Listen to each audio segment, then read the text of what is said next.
ladies and gentlemen, and welcome to the Game Changer Sports Network. I'm Jay Dare. That's Martin Lee, the smartest man in the room, and we will have Mr. Craith, Adam Craith, joining us a little bit later. And we are having a show tonight, so maybe there will be a little less yelling. But what do you think, Martin? I'm going to get started. Who knows? Oh, awesome! I'm glad. We've got Brandon already. Did I miss Jolly Talks? Mr. Jolly Moore is unfortunately he's a little bit busy right now, so he will not be able to join us. He's he's taking care of business. You know, it is what it is. But we are here. We're here to give you all of your wrestling news. And I think number one and number two on the list, of course, is going to be AEW and WWE with Blood and Guts and Backlash, respectively. So, Martin, what you gotta think? These are two big programs that have happened recently. Which one would you consider being the better? Backlash is this weekend, anyways. It's this weekend. Oh, Backlash is this weekend, and we had AEW happen last Wednesday. My days are all sorts of mixed up, Martin. I've been working like a dog lately, so I apologize if I'm still a little everywhere. So then, let's kick off with Blood and Guts.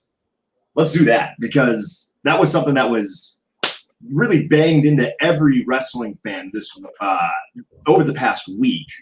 Some people loving it, and some people not loving it. So we had the Pinnacle versus the Inner Circle in what I have heard people describe as a really cool, innovative, gory match, and what other people have just said was NXT War Games done worse. What's your take on it? I think it was actually better than War Games. That's not take right there, because I think that it was everything you wanted in that kind of match. It was funny, it was gory, and a lot of action. And the only thing I really hated was the ending. But outside of the ending, it was really good. But the ending could have been done better.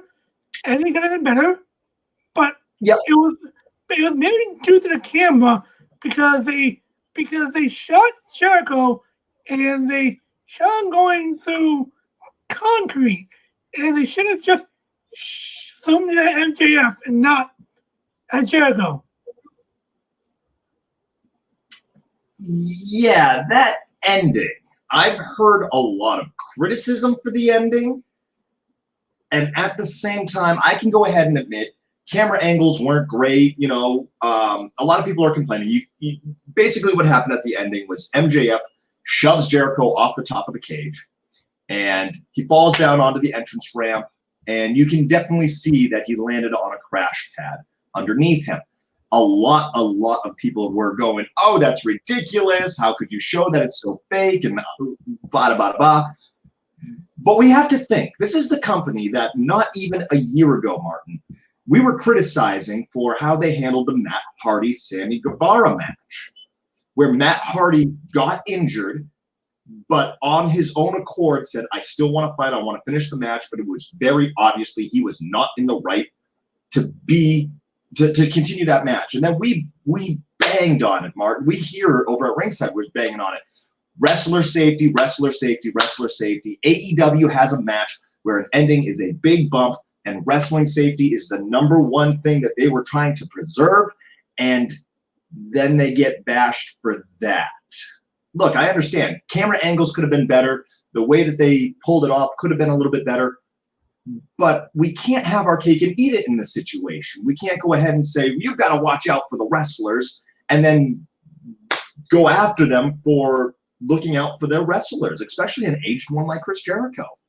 Yeah, agreed. And just because of the ending doesn't make it an awful match. It was still a very good match. Right. Oh, I agree. Hold on one second. Yep, I'm just checking on some things. I apologize, everyone. I'm managing the show while also hosting the show.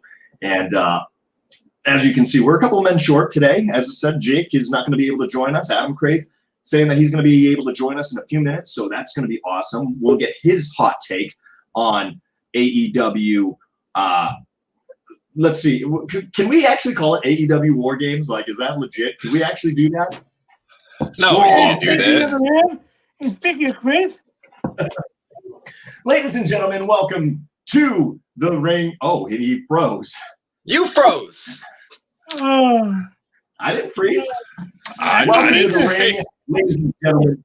Mr. Adam Craith, one of our favorite guests. At this point, I don't think we can call him a guest. You're a co-host. We're all co-hosts. he's kind of regular in here now. Like to be the host.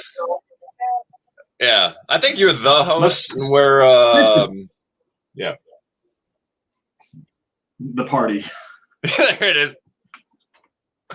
The party. I mean, it's not a super kick party, but it's a party. So we were going ahead and talking about Blood and Guts, and I went off on a little ramble about the ending. I'm not sure if you ended up watching Blood and Guts. Oh, yeah. A big thumbs down from Mr. Adam Craith. Hot take from Adam Craith. The mic is yours. Let's see what you got to say about this. I just really have one question for AEW. Just one question. Where were the guts? I missed out on half of the advertised match. Saw a lot of blood. I didn't see any guts though. You can't put out that kind of billing and not fulfill it. Really upset with AEW as a whole. Can we not say that the guts was the? Can we not say that the guts was the intense passion? The guts, you showed guts getting into that match. I mean, could we use it more as a, that kind of terminology? Could we? I mean, no. It's like showing heart, Come on. No. Brendan did say all right. AEW Blood and Guts could have been a pay-per-view show, and we got it for free. And I got to agree with that. This could have been it could have been billed bigger. They could have set it up for something bigger, but they did give it to us for free, which is also one of the criticisms that I've been hearing about this. Yep, and also, because people were saying that a lot of commercials. Yo, Justin, how we doing? Thank you for joining us. And I appreciate you being here. Don't forget, if you like what we're doing, check us out on Twitch as well. Yeah, so the fans Nerds of Wrestling, I appreciate you being here. Yeah, so the fans didn't really like. I'm sorry, Martin, I keep interrupting you. Because of the fans, they wanted a refund. Martin. They offered refunds for that show, and I believe they said 3 total people took them up. Five total people took them up on that offer. I don't think they wanted refunds. Like 3 or 5 people, like several people were upset because they had to watch the show on a screen because outside of putting guts after the match, the rest of the show was pre-taped. So some people were really mad, and Tony Khan, he offered refunds. And I don't blame people for being mad, but you kind of have to walk into that saying, of course you paid the money, but you should have expected that there wasn't even going to be that much wrestling outside of Blood and Guts. I would also like to point out that I saw on Reddit, of course, so take this with a grain of salt, that local advertisements only advertised the Blood and Guts match. That was it. They didn't have any other matches advertised. So you showing up and getting some pre-tape matches along with what you were advertised, seems to me you owe Tony Khan some money. That's all. Yeah, that's all they advertised with Blood and Guts. Why would you expect more?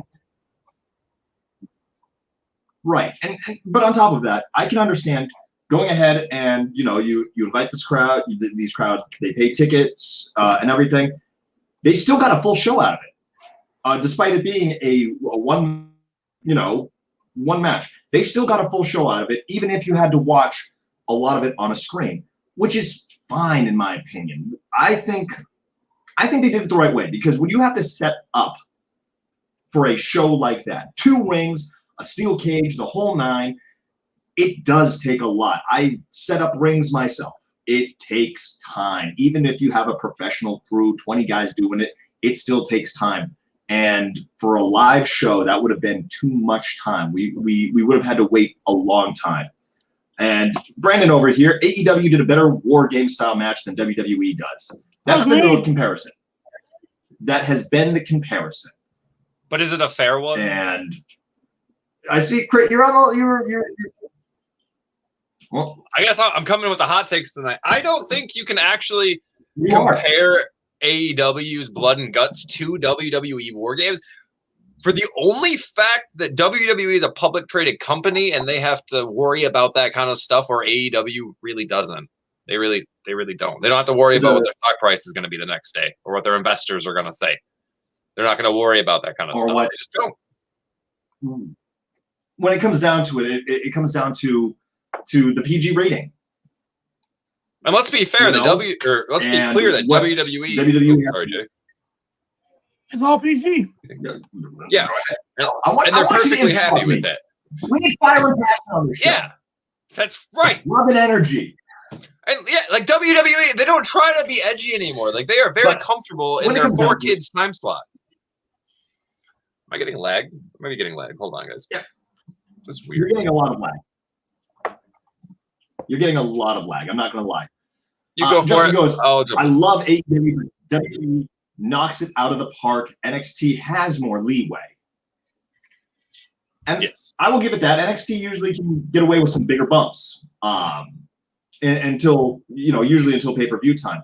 But I think WWE, as far as any of the brands go on WWE, doesn't NXT always basically knock it out of the park?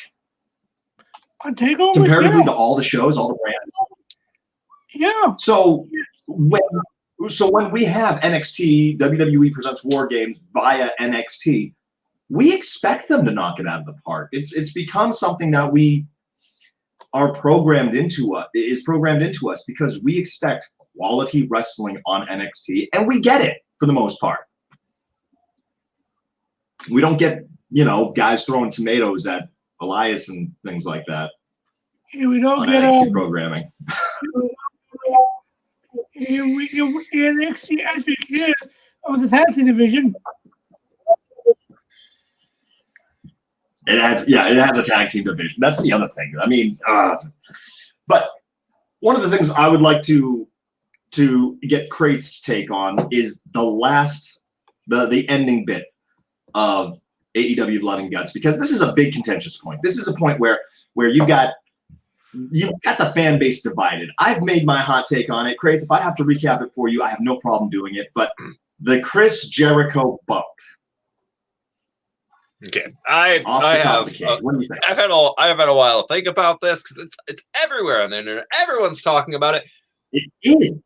If I could say one thing about it, people need to stop nitpicking. By God, you saw the stunt go wrong.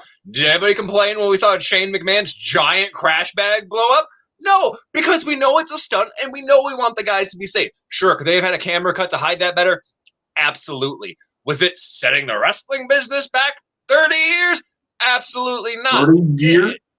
It happens. It happens. Shit happens. And yes, admittedly, it does look poor after the barbed wire explosion finish. So, yeah, they need to be conscious about these kind of finishes moving forward. But for all the people up in arms with pitchforks about it, calm down. It's not that big of a deal. By the way, wrestling's fake. If you didn't know it, it's predetermined. Just so we're clear.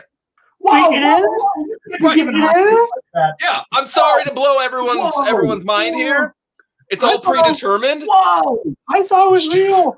I know. That's honestly what the internet seems like. Is everyone's like, oh my God, he landed on cardboard. Yeah, because I really want to see a 52-year-old Chris Jericho fall through the cage on actual cement for my realism. Absolutely. Come on, people. Come on.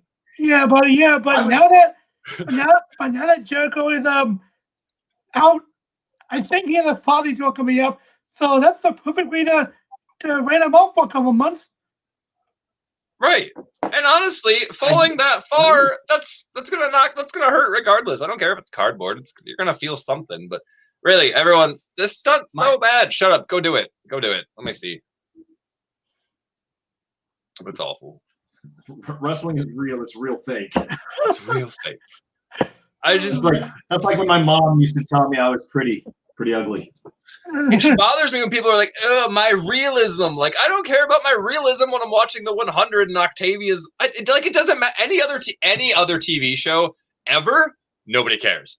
Nobody cares because you buy into the universe, and we can talk about how WWE likes to lure you out of their universe. But we're talking about a stunt gone safe. Just who cares? Who cares? Yeah. My hot take on it was the fact that less than a year ago, we were harping on AEW about safety when Matt Hardy took that nasty fall against Sammy Guevara. Fantastic. And we were absolutely harping on them. And then they go ahead and do something that is way safer and gets to see Jericho, go through a safe bump when it comes down to it. And they're still getting flack for it. We cannot have our cake and eat it as wrestling fans. If anyone should ever get flack, that's what it comes down to. No, you're right. If anybody's getting flack for it, it needs to be the video producer who didn't make the cut when they needed to, who ended that shot on a 30-second still. Sure, let's blame them, but everybody else, they did their jobs, guys. But yeah, it's wrestling, so you're never ever gonna have fans knock a plane. It's just the way it is. Because of the you don't love wrestling unless you hate wrestling. Oh boy, that's what it comes down to. So we got what are the Pinnacle, right? That's what they're called. MJF's team, the Pinnacle, right? Pinnacle wins that match because he threatened to throw Jericho off. Inner Circle surrenders and then he throws him off anyways. What does this mean for us story-wise moving forward? What are we thinking about? What are our predictions going forward here? Martin, you can take this one. I'm going to think about it. This is open for all of you. I'm thinking if Jericho is really out for several months to his Fuzzy tour and he's not coming back for one more month, for one more match against MJF at Double or Nothing, and then he goes, then I think it's going to be Sammy Guevara versus MJF at Double or Nothing, and it's going to be Pride and Powerful versus FTR at Double or Nothing, and maybe Warlaw versus Jake Hager at Double or Nothing. I see this having several matches at Double or Nothing, but this is not going to end now. No, this is going to go for a few more months. I agree with that, Martin. When it comes down to it, you can't go ahead and end it on that because MJF escalated the match, the storyline by saying, "Oh, okay, you guys surrender. I'm not going to do it," and then he does it anyways. That escalates the storyline. That escalates what's going on here. So I think we're going to definitely see this continue. Either this is with Jericho or without Jericho, who knows? But we're going to find out on Wednesday. Now, yeah, I mean, AEW starts coming up tomorrow, so we'll see that. Now, I'm not saying that they'll never do anything with the Pinnacle versus Inner Circle again, but I think this needs to be a natural stopping point in the feud because AEW can't repeat WWE's method of booking these giant feud-ending matches, the highest stakes ever, and then continue the story the exact same week. You can't do that. Let this be the end. Yeah, have Sammy Guevara be all, you lied, and then have him get thrown in a trash can for the rest of the episode. But the Pinnacle needs to move on for now. Let them go on tag team stuff, maybe feuding with the Elite. Let them get some air. Let them take a breather. Let Jericho come back, soft reset the Inner Circle, gain some momentum back, and then the actual big face turn, Inner Circle overcoming the Pinnacle later. Let MJF go menace the rest of the roster first. And have Jericho be the savior. No, let Sammy Guevara be the savior later. Right. So you're saying go ahead. This needs, as much as this was definitely escalates the feud. This is a feud that now should be put on the back burner. Yeah, the Inner Circle needs to go lick their wounds, regroup, repurpose. Because honestly, they've been kind of losing for as long as I can remember at this point.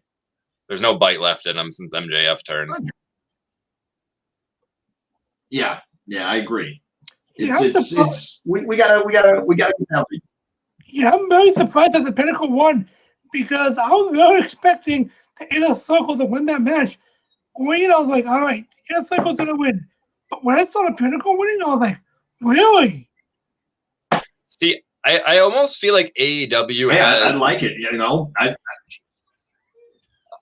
I'll be right back because I'm lagging too much and I keep cutting you off. I'm just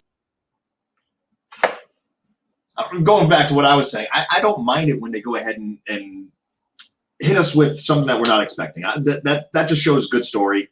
You can't predict everything, so I'm pretty happy with the Pinnacle winning. Sometimes the bad guys need to get that big win, and here it works out. All right. Do we got Craith back without any issues? I hope so. I closed everything else. So what I was trying to say is it seems like AEW almost has like all of their future world champions booked out. And I'm going to go ahead and go through my whole explanation because Jake isn't here to stop me on this one. So you can kind of see them building them in layers. So first you have Hangman Page, who rides that curve a little bit. And then he goes on Tough Times. And then he gets the Kenny Omega stuff. And then he gets on Tough Times, right? And my estimate is that that's going to turn into a giant peak. He's going to come up and he's going to beat Omega for the title. You can also see MJF follow that same exact line where he starts off, he builds up pretty high, he goes in with Cody, he betrays Cody, he kind of flounders in the mid-card for a while, drops back down, he's feuding with Orange Cassidy and some bullshit, gets in the Inner Circle, starts ticking up, wins that Pinnacle game, peaks. Now is the time where MJF's going to kind of go low a little bit, and then eventually, in my mind, he's going to be the one to beat Hangman for the title. Now, at the same time, because we were also talking about Sammy Guevara, you can almost see him being built in the same exact pattern, starting off on a high note, fighting Cody Rhodes on the debut match of Dynamite, kind of flounders for a little bit, joins the Inner Circle, has problems with the Inner Circle, peaks with a big babyface return, and now he's crashing. So in my mind, the title, it almost looks predestined to be Omega, Hangman, MJF, Sammy Guevara. And that, in my opinion, is a fantastic world championship lineup for the next 2-3 years. I agree. That's a fantastic set of talent right there. Brandon says, does AEW keep the rest of Inner Circle on TV doing their own thing, then bring them together again when Chris comes back? I think that you've got too much talent right there to not. Okay, come on, computer. Okay, it might be my computer, guys. I'm not gonna lie. But I think that AEW, that Inner Circle has too much talent to not put them on TV. You've got to keep them on TV. And whether they part their ways right now with a nod, a handshake, and just saying, hey guys, when needed, when we're ready, we're gonna come back together. Whatever they decide to do, those guys are too talented to not leave on TV. I mean, mind you, AEW is pretty stacked when it comes to talent. The women's division being our only iffy spot. But you got to keep these people on. You've got to have them doing something. And if they don't have something for them, then maybe the storytelling isn't as great as we thought, because you need to have something for these guys. If I had the book, if I was booking AEW, I would have Sammy Guevara try to do like a big rally kind of thing on the next Wednesday night, going to Hagar, going to the Problem Powerful, be like, hey guys, I know we lost, but we're still a family, we're still a unit, we don't need Jericho, we can do this. And the rest of them are kind of like, we need some space, bro. Maybe we all just need to do our own thing for a minute and get on with it. You can just, and then you can have Sammy maybe go team with Hager, since he's awful. We don't want him in any solo matches. So maybe have them do the tag team, trying to imitate the Jericho run. Then when Jericho's ready to come back, then everyone's like, Dad's home, and then they're right back at it. Yeah, I mean, I can see it. So I think it's gonna be. So I can see this happening. I can see them splitting up for now. I can see that happening, but to me, it's gonna be interesting to see what happens here, because you got MJF, you got Sammy, and there's still some storylines you can build off it. But to me, I think that if you can just pull them aside for now, let them do their own thing for now, that might be the best thing we'll ever do. Jericho comes back. Especially Yeah, I think they've got to do their own separate thing for now, and we will see what happens. We got to see what happens in the aftermath come tomorrow. Is what it all comes down to. We saw a big match. We were left on something that could be feud ending, something that put it on the back burner, or something that, as you know, going the WWE route, could reignite the flame here. So that really will depend on what happens tomorrow night. As you guys said, I think Sammy should do a little rallying cry and try to maybe take up the torch of being a leader. And if you want to try to build him up as a character that we can all empathize and sympathize with, maybe everyone else doesn't see him as that leader, and now he has to prove himself as a singles wrestler, as his own man. So that could be a great start to his story at this point. I would actually like to see him try to run the Pinnacle Gauntlet on his own after everyone turns him down. I would like to see him be like, fine, nobody wants to help me. I got this myself. Of course he doesn't, but I'd like to see that babyface fire from him anyway. Yeah, that would be something I'd like to see.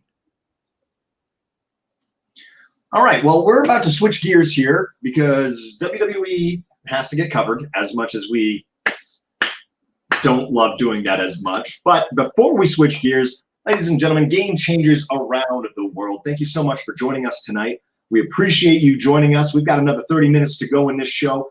Please don't forget to follow us on Facebook, on Twitch, Twitter, TikTok. We're everywhere. We're everywhere. Game Changer Sports Network or official_GCSN on Twitch. Give us a follow over there. We're really trying to make things to grow ourselves and to make this a show that you guys can come to, whether it be any sport, so you can keep up with your sports news. And we appreciate each and every one of you for coming in. Now, that being said, let me see if I can't find the proper banner for that. Here we go. Yeah, don't forget to follow us on Twitch. So, that being said, let's go ahead. We'll switch gears. A dab, really? Yeah, ever since the first dab, I just couldn't stop. It was magic. You can't stop. It's like Pringles. Once you pop, you just can't stop. You're not sponsored, by the way. I don't have like the arm space for the dab either, so I gotta like crooked it. It's awful. You really do. Well, you're a tall guy. Yeah. So let's go ahead. We've got Backlash coming up. What, this weekend, Martin, you said? Yeah, Sunday. Is it really? Sunday. Yeah, that makes it the 16th. We got Backlash coming this Sunday, the 16th.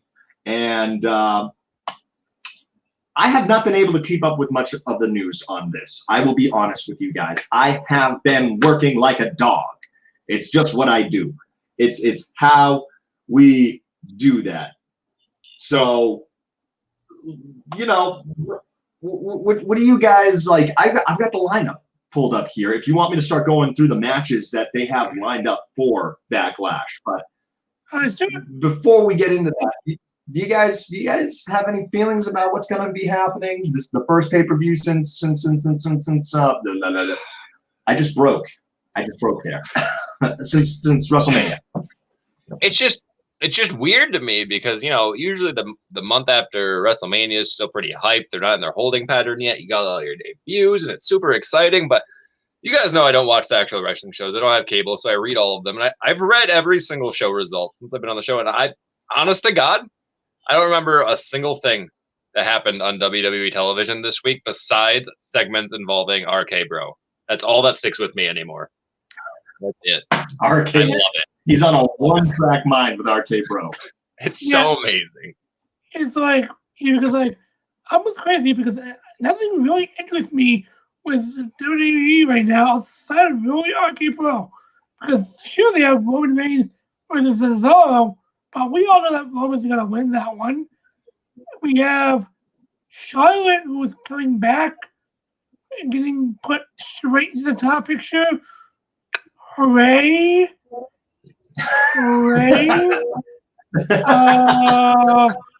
We also got Bobby Lashley versus Drew McIntyre, John Strowman, who I'm not really interested in that match at all. Yeah, no, as you guys said, there seems to be nothing exciting, nothing to get excited about. Yeah, I'm leaning towards. As Martin said, hooray! I'm leaning towards not even watching WrestleMania Backlash this weekend. I'm leaning towards not watching it. I am so sorry, guys. Give me 1 second. But yeah, there's nothing really interests me in the matches or that much. It's just mediocre to me. I am interested in seeing Bellaire versus Bailey. That's on the card, right? Oh, yeah. That one I'm in for. That one I can't wait. All the other ones. Yeah, I mean, I get it. It's the Wait, Martin. While Jay's gone, everybody take over the chat. We don't have Jake. We don't have Jay. Let me get some Hangman pages in the chat. Let's flood this. Tell Jake he's wrong. That there's no way in hell Darby Allin is becoming AEW champion before Hangman Page. Oh, he's back. And he's back. Okay. When did I come back? I thought we were WWE guys. You I get a left call from hijack. work and I come back and we're back. We hijacked the show, brother. Can't leave us alone. That's Martin's idea anyway. Martin, out of all the people that planned a mutiny on me, out of all the people, all right. Martin's selling you out, brother, man. Yeah, he is. All right, so let's go through these Backlash matches and see how excited we are about this. We've got the WWE Championship, Bobby Lashley versus Drew McIntyre versus Braun Strowman.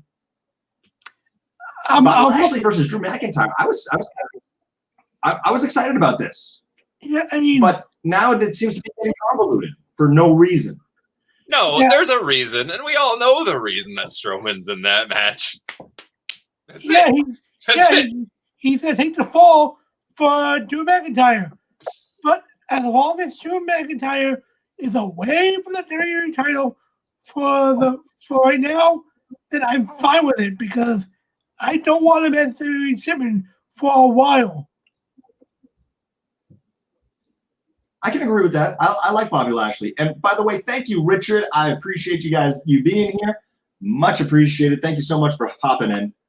But yeah, I mean, Strowman's there to take the pin. Okay, cool. Yeah, of course. Okay, so that takes care. It's 3. That's my favorite wrestling quote ever. Big meaty Beautiful. Beautiful. Big E is a national treasure. We got, guarded. Yes. We've got the Universal Championship on the other side. Roman Reigns versus Cesaro. Look. I love the idea of this match. But I think we all know what's going to happen. And that is the problem with this entire thing. Everything. That is the problem. We all know what's going to happen. Why do we watch the product if we know what's going to happen? If you told us in the very beginning of Star Wars that Luke was going to blow up the Death Star and everything was going to be fine, we wouldn't have watched it. No, the only reason we watched it is because we saw Darth Vader stab him. Like, that's it. That's it. If you can't convince me Cesaro has any chance of winning, then I have no chance of watching it. It's the same thing with the Universal title match. There's no chance anything interesting happens. Why? Why do any of this? Don't hold a pay-per-view. We don't. I apologize. To everyone about those Star Wars spoilers. That was uncalled for. It was unneeded. And anyone who hasn't watched Star Wars, I apologize that it was just ruined for you. Also, I'm sorry. spoiler. You went off. Here's another spoiler. Hulk Hogan slammed Andre the Giant at WrestleMania 3. Hope nobody's planning to watch that one this weekend. All right, so I had to put up the banner. So the only thing I can think of here is hopefully Cesaro can have a good run in this match. All you see is Cesaro being a great wrestler, and hopefully this pushes him. Here's what I do. I'd have Cesaro be in a close match with Roman Reigns. But I have Roman Reigns win. But here's what's going to happen. Here's what I do. I take that push from Cesaro, take that what momentum from Cesaro, and have it into Money in the Bank. And then you have Cesaro win the Money in the Bank honor match. And then you can give him, and then if you really want to trap the one Cesaro, give him the Money in the Bank, and then you can win it. That's, to me, that's the one way I can see this happening. I would love to see Cesaro being Mr. Money in the Bank. Craith disagrees. Craith disagrees. I can tell by the shaking of his head. I don't know if it's just me tonight, guys. But one, no, I can't see Cesaro with the briefcase. It doesn't work for him. It doesn't work for his character. It doesn't fit in. Royal Rumble winner? That'll work. But I'm just thinking in the back of my head that the only thing WWE could do to actually interest me in this feud is they just hid Tyson Kidd being cleared for the last year, and suddenly I'm getting a Brass Ring Club reunion. That's the only thing that'll get me back into this. It's awful. I love Cesaro. Don't get me wrong. I wanted him a world champion back in like 2011, but they've already told us time and time again we have no intention of doing absolutely anything with him. So I can't get my hopes up until he holds the belt. I can't. All right. Well, continuing on, the SmackDown Women's Champion, we've got Bianca Belaire versus Bayley. Now that's one match. I didn't get. That's really interesting to me because we got two wrestlers who have great chemistry in the ring, and they showed that before, and now they get to battle it out to become SmackDown Women's Champion. And we all know Bianca is gonna win, but the match those two can do, the match is gonna be great. All right. And that's all I want. I want a great performance from Bayley, and for WWE to show us again why she was one of the most valuable players of the pandemic era. Yeah, I mean, I agree with that. I would love. Just give us a good wrestling match. That's all. That's all we're asking for. Yeah, because lately, where's the right stuff? Give Money in the Bank to Ginny Uso, and then Jay has to choose to let him cash in or not. All right. I like that little family feuding kind of thing, you know. I mean, the Craith looks like he wants to switch it around. Yeah. Actually, we addressed this on the show a couple of weeks ago. I think it was maybe my second week. It was right after all of this happened. I actually pitched that they should give Jay Uso the contract and have the same feud where they're deciding whether to, cash it in or not. And then eventually the two brothers just super kick Roman. Jay gets the title because Jay's earned it. And then he gets a nice little 3-month transition reign to drop to anyone. Yeah, literally. All right, moving on, because I know I'm kind of taking over and we're moving right along. But we've got the Raw Women's Champion, Rhea Ripley, versus Asuka versus Flair. Another triple threat match. That's isn't that both major titles on Raw being triple threat matches at this point? Yep. Yeah. Yeah, I'm hoping that Rhea wins here, because if I have to see another Charlotte Flair reign, it's gonna be. Nobody wants to see that. But luckily, I think WWE is not stupid enough to give the title back to Flair. They got money in Rhea, and give her a long, lengthy run as champion, and there you go. And Asuka's probably gonna take the pin. I agree with that one. Great, your thoughts? Yeah, Jay, you haven't been around the show the last few weeks to hear my opinion that seemingly nobody else agrees with me on at all.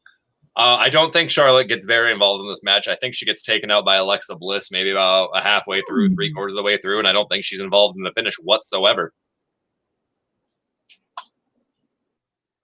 No. Not this time, buddy. No. Just no. So I just want to expand on that a little bit, because everybody thinks that Alexa Bliss is going after. I've heard Nikki Cross. I've heard Mandy Rose. I've heard that she's going after Sonya to try to, get Sonya back in the ring as like a segue kind of thing. And I'm not seeing it. I'm not seeing any of it, guys. The whole puppet thing, but she left a puppet for okay, Bray left puppets for everyone. Everyone had a puppet. And just because Bray made a puppet out of you or he had a puppet stalking you, that didn't mean he was necessarily about to fight you, but he did fight people connected to you. And that's the thread that everyone's grabbing for Mandy Rose. Oh, she was stalking Sonya. Must be after Mandy Rose. But guys, one, WWE, they're not that smart. Two, who was the one that brought Charlotte off her suspension? Who was the one who brought her back? Sonya. I think it's very easily going to segue into a Bliss Charlotte feud that also goes way too long. And I'm really excited to watch the internet explode over which woman they don't want to win. Because apparently on Reddit and a bunch of other forums I'm in, I'm tired of Alexa Bliss. I'm tired of Charlotte. So yeah, seeing them together when one of them has to get the W, I can't wait. I can't wait. No one's going to know what to root for. Be interesting. All right. Well, let's continue on because I mean we do have a time limit. No offense, guys. Let's see. We got the SmackDown Tag Team Champions Dolph Ziggler and Robert Roode versus the Mysterios. Oh God, Craith, you're not loving this. No storyline. No storyline. Just happening. I'm just angry. What's the tag team division? What's the storyline building?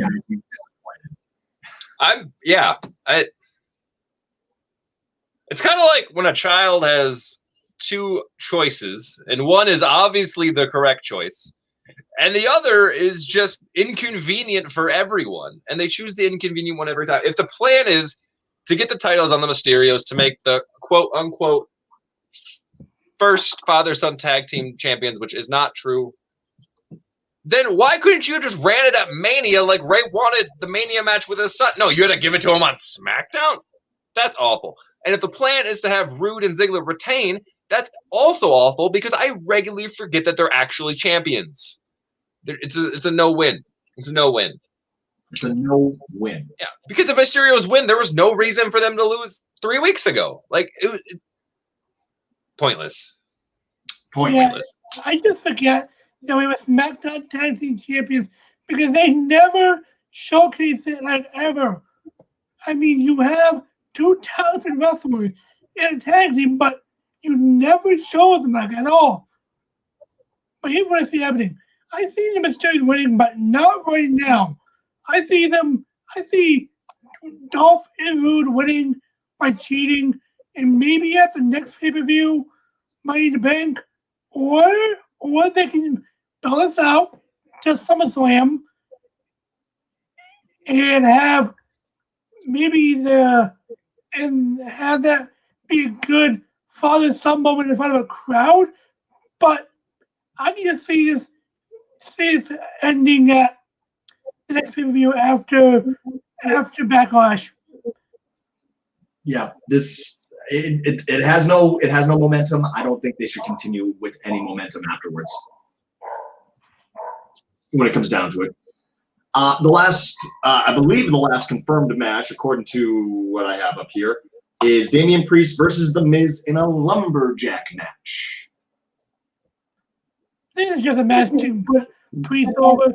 No way Miz is winning. I mean, as I said, I haven't been able to watch a whole lot. I've been on trains, and you know how that goes.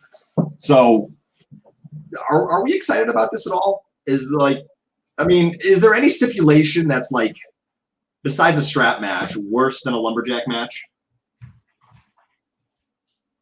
Oh, I insulted someone. Say that one more time about a strap match. Is there any match besides the strap match worse than a lumberjack match? I don't know, Jay. Show me some of your tapes, and maybe I can answer it for you. All right. That was unnecessary. I love you. Kidding. That was wow. That's look. I did not personally attack you with the strap match. You know, I booked a strap match last week on TEW.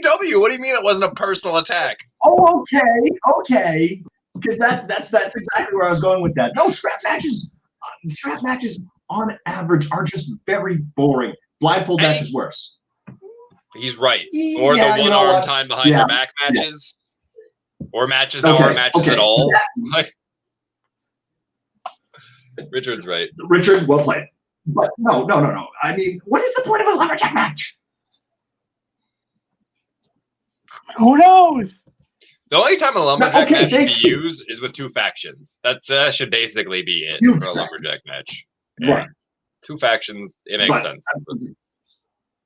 Ew. Besides that, Survivor Series? It would work for Survivor Series. World champion lumberjack match. If they actually care about brand supremacy. Yeah. I just imagine Vince having a dartboard with a bunch of gimmicks and he just lumberjack match. Book it, Pritchard. And that was it. So we've got about 12 minutes left to go. All in all, what are we thinking about Backlash? Who is interested in actually watching some wrestling? It's not only Backlash, it's called WrestleMania Backlash. Yep. Oh, I'm sorry. We changed the name of the pay-per-view. WrestleMania Backlash. WrestleMania Backlash. Yes, because so does that mean every match here has to do with something that happened at WrestleMania? Basically. Yep. Because WrestleMania, the epilogue. Yes, because that's technically logic for you. So calling it WrestleMania Backlash, we literally are not allowed to put new stories in on this. Is that the logic we're going with? Yes. Wasn't Backlash always after Mania though? Back in the old days, yeah. They just dropped all subtlety instead. That's all. Maybe people aren't getting it. Backlash, yeah, it's the backlash of what though? But yeah, that's just for Peacock advertising. Backlash was always this. Okay, yeah, we all understood this as wrestling fans. Like, what new audience has Peacock really brought in where we had to explain the names of pay-per-views? You know, okay, Money in the Bank for the briefcase match. You know, Survivor Series 5-on-5 pay-per-view, team versus team, SummerSlam, held in August. I would pay $9.99. I would pay $9.99 to see Vince try to explain Great Balls of Fire to Peacock executives. I really would. Thank you. Yes. Please. Let's have it happen. That needs to happen. I'm a big fan of Jerry Lewis. That's it. That's all I said. So, yeah. Straight man. For all of you guys out there, that just proves how much I know my music. Yeah, so ignore the fact that I'm in front of my computer and can look things up. So we all set with WWE? Yeah. So yeah, I'm pretty sure. I mean, I appreciate the fact that this is a sports network, that we are here for the sports news, but we are so done with WWE. But it's the biggest one, so we have to cover it. We put 20 minutes into Backlash. WrestleMania Backlash. But one thing I will say is I'm glad that AEW is starting to go on tour again. I agree with that. Yeah, because in like June or July, I think it's June, they'll be starting to go back on the road, which I love. They'll be the first wrestling company that take their company on the road. I think in the US. Wrestling company. Okay, there we go. So I'm gonna keep you guys honest on that one.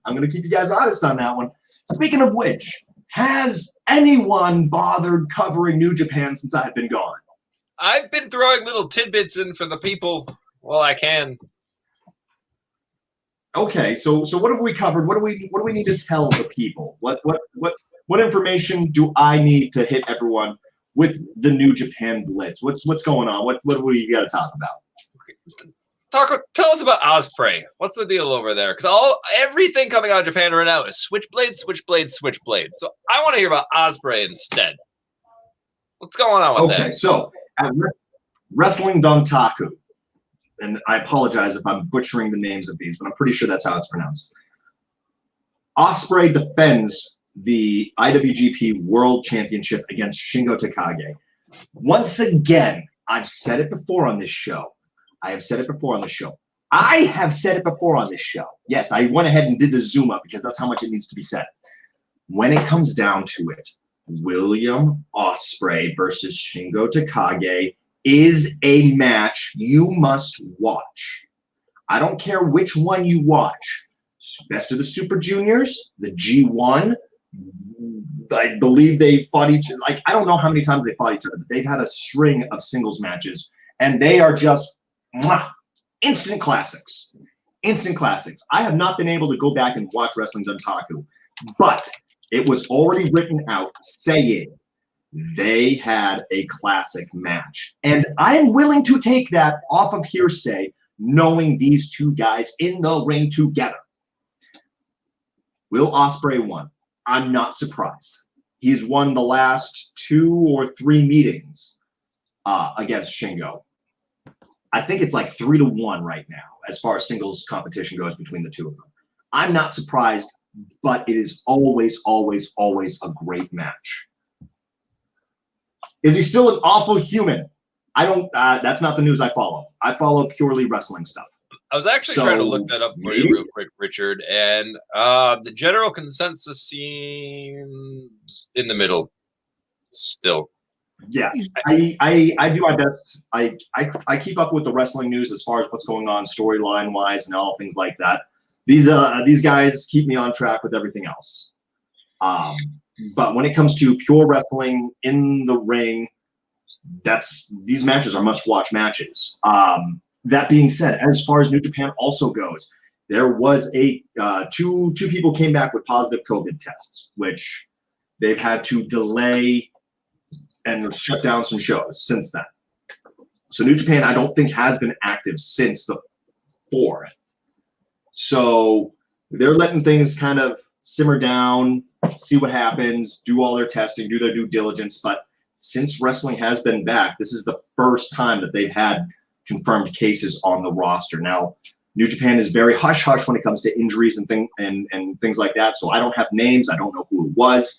From what I heard, everyone that is in contact with these two wrestlers have been quarantined, and they're all being tested on the regular. So hopefully it won't be long until New Japan comes back. But going back to wrestling news as far as match-wise, Will Osprey beating Shingo was not a surprise because they are trying to set up Will Osprey versus Okada. So kind of looking forward to that. I mean, we'll be having, as far as wrestling goes. Yeah, go ahead, Martin. What do you think that match is going to happen at Wrestle Kingdom? I don't think so. Yeah, I gotta say it's too far away at this point. I think they're gonna hit one of the big shows. If they do decide to have it at Wrestle Kingdom, I would have Will Osprey beat Okada for the first time, and then have Okada win the G1. That's the only way I see it happening. Yeah, but I don't see Osprey losing his title until Wrestle Kingdom. I disagree, Martin. Jay, you agree with that? I do, actually. I see him holding on to it. Jay, tell me if I'm wrong, but for the past few years, the IWGP title, or every champion that walked in there most likely is going to be losing their title. I will bet you both a Domino's pizza that Will Osprey loses his championship by the end of the summer. You do realize my favorite Domino's pizza costs almost $20. You can get whatever toppings you want, brother. Will Osprey will not hold that title past the end of August. I almost guarantee. I will, because I'm not losing my beautiful red hair, I will take you up on that offer. Just pizza bets this. Now, mind you, hold on. You said to the summer. Yeah, the end of So summer. if he loses in the fall or winter. No, it doesn't count. Yeah, you plan us a date. You give us a date. Well, I was trying to look up by New Japan like shows, like their pay-per-views, but Yeah, they don't have a good luck. calendar out that far. So my tentative guess they don't have a schedule. I would say he loses it in August. The original date or Wrestle Dynasty was supposed to be August 22nd, 2020. If they push that back a full year, I would say Osprey loses August 22nd, 2021, or whatever the Sunday date is. To go ahead and answer this very important wrestling question. Large pizza. Alfredo sauce. Every single type of cheese. Extra cheese, the cheddar cheese, the mozzarella cheese, the Parmesan cheese, the Asiago cheese, and then grilled chicken, beef, and maybe hot sauce. It really depends on the day. So it's a lot. That pizza comes in and it's heavy, and it'll fill you up. So everyone, yes, Jay doesn't like to poop, is what we just learned.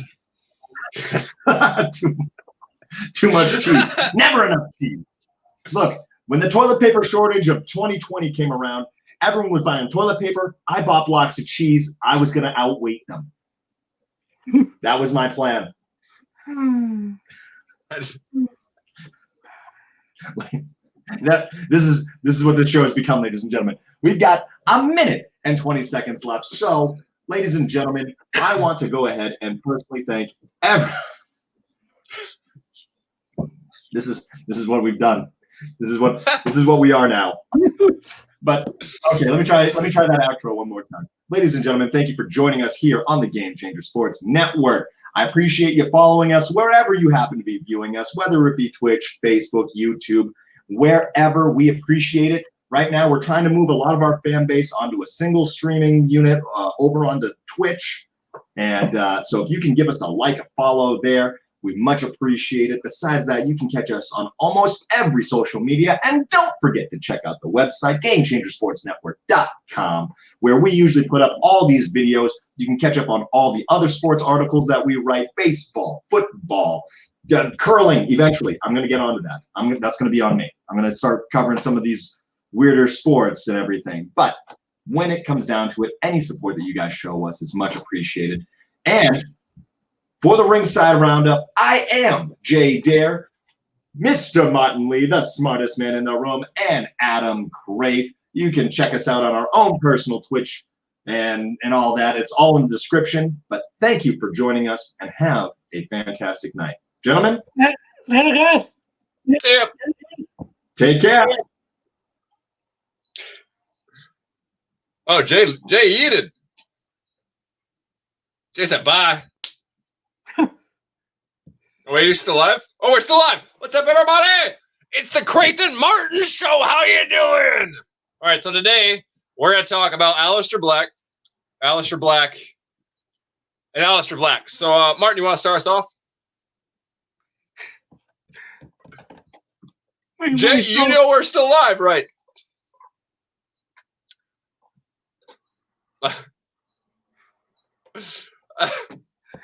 All right. So I guess if you're still in the chat, hit us up with your most pressing wrestling question. You want to know our opinions on something? You want to know just how much we hate them is? We don't. Let us know now until our host can jump back on and properly end the show. You're stuck with us. Martin, who's your favorite wrestler? As of right now, it's hard to say. It's hard to say. What about just WWE wrestler? I say AJ Styles right now. Who? AJ Styles? That's solid. I'm not. He's kind of leaning into his comedy chops a little bit more. I can't pull your comment up here, Richard, because I'm not that. It's above my pay grade. But first match for Eva Marie when she returns.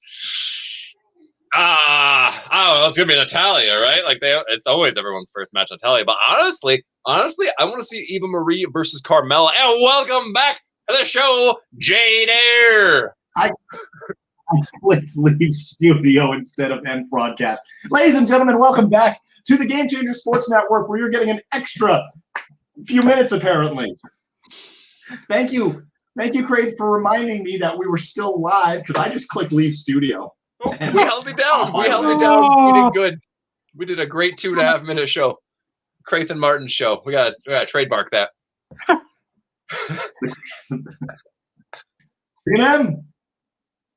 So yeah.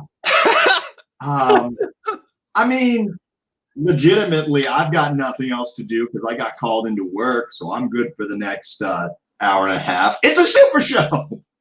It's a super show. That's right. You're getting all the extras. I guess I would like to remind you all that Jay, for the super show, before you close out, tell the people when you're finally going to be home to do more TEW. When are we going to see more of that?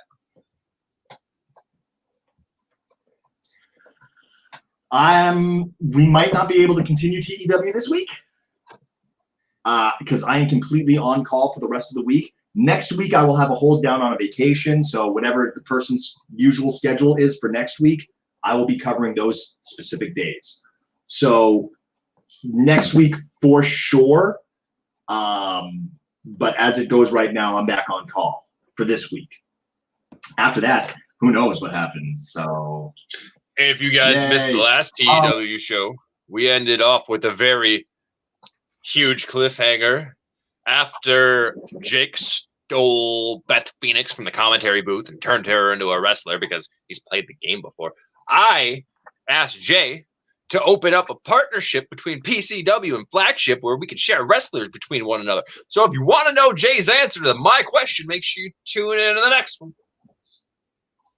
What do you got up here? Absolutely. And you know what? Why don't we give these people a little preview of the answer? Also, before we do that, don't forget, if you go onto the GameChangerSportsNetwork.com, you can buy Game Changer Sports Network merchandise, which I obviously don't have yet because Jake was supposed to get me a hoodie and didn't. But my answer to that question, will Jay accept the working together, being able to work together with Craith? Obviously, I think the answer is